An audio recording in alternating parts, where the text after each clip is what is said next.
আসসালামু আলাইকুম। আমরা এখন অবস্থান করতেছি বাংলাদেশের একমাত্র প্রতিষ্ঠান বেয়ারি চিকিৎসক পুনর্বাসন কেন্দ্র। আপনারা জানেন যে এখানে 70+ বেয়ারিশ মা বাবা আছে, প্লাস আমাদের মেডিকেল টিম মেম্বার আছে 20+, টোটাল 90 জনের মতো। এবং এই 90 জনের জন্য আজকে ভালো মানের একবেলা খাবারের আয়োজন করছে, মেজবানের আয়োজন এক প্রবাসী।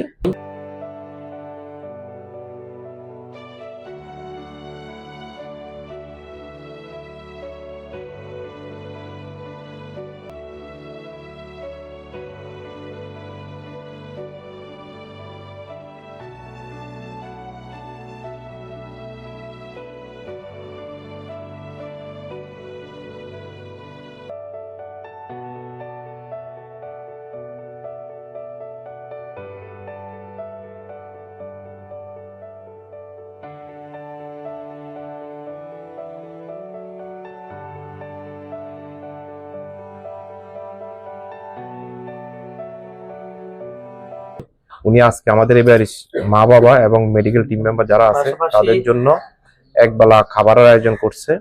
তো সবাই আমাদের এই ইসমাইল হোসেন ভাইয়ের জন্য দোয়া করবেন, যাতে উনি ভবিষ্যতে এরকম সবসময় আমাদের হসপিটালের পাশে থেকে, আমাদের এই বেয়ারিশ মা বাবাদের পাশে থেকে এরকম খাওয়া দাওয়া ভালো মানের আয়োজন করতে পারে।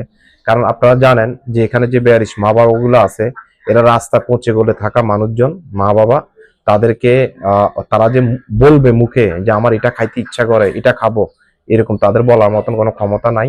তা আমরা যখন যা পারতেছি তাই দিচ্ছি।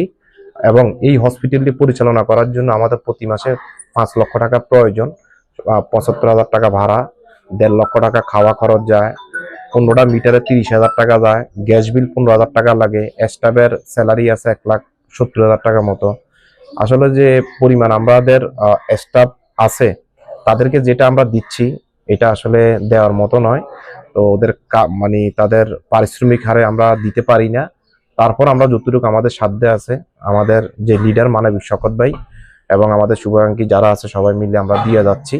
তো সবাই আমাদের লিডারের জন্য দোয়া করবে, শকত ভাইয়ের জন্য, এবং যিনি আজকে ভালো খাবারের আয়োজনটি করেছে ওনার জন্য সবাই মন থেকে বেশি বেশি করে দোয়া করবেন, যাতে উনি সবসময় এরকম আমাদের এই বেয়ারিশ মা বাবাদের পাশে থাকতে পারে। হ্যাঁ, তো আজকে হচ্ছে আমাদের এখানে যে সমস্ত বেয়ারিশ মা বাবারা চিকিৎসাধীন আছেন, আসলে এরা তো মেজবানি মাংস তেমন সচরাচর পায় না। ভাই আমার সাথে পরামর্শ করে বলতেছে আমি একবেলা খাবার আয়োজন করবো, কি করা যায়? আমি বলছি ভাইয়া ওরা তো মেজবানি তেমনটা পায় না, তো ঠিক আছে তাহলে মেজবানি আয়োজনই করো। তো পাশাপাশি মুসলিম যারা আছেন তাদের জন্য হচ্ছে মেজবানি আয়োজন, এবং যারা সনাতন ধর্মের আছেন 10 জন, তাদের জন্য হচ্ছে মুরগি, ডিম, আরো সালাদ, আরো সবজি, ডাল, এগুলা।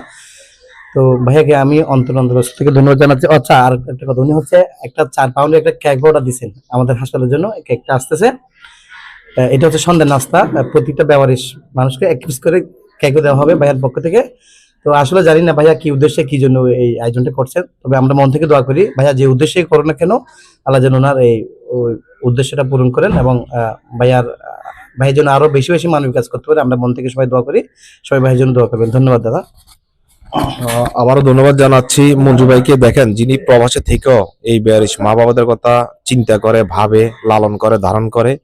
তো ওনার জন্য আবারও সকলের কাছে আমি দোয়া প্রার্থী, এবং সবাই দোয়া করবেন এই মঞ্জু ভাইয়ের জন্য, যে এই মঞ্জু ভাই আজকে এই দিনে আমাদের এই বেয়ারিশ মা বাবাদের জন্য একবেলা মেজবানের এবং হিন্দুদের জন্য চিকেন, ডিম, এই ধরনের খাবারের আয়োজন করেছে। এবং যেটা তৈব ভাই বললো যে কেক, 4 পাউন্ডের একটা কেকও অর্ডার দিছে। আমরা এখন খাওয়াগুলো একটু দেখাচ্ছি, আজকের কি কি খাবারের আয়োজন করা হয়েছে। এটা এটা হলো হিন্দুদের জন্য চিকেন, এটা হলো গরু মেজবানি, তারপরে এটা হলো এটা মেজবানি চনার ডাল, এটা হলো মেজবানি চনার ডাল, এটা মেজবানি মাংস, সাদা ভাত, আর হলো হিন্দুদের জন্য ডিম।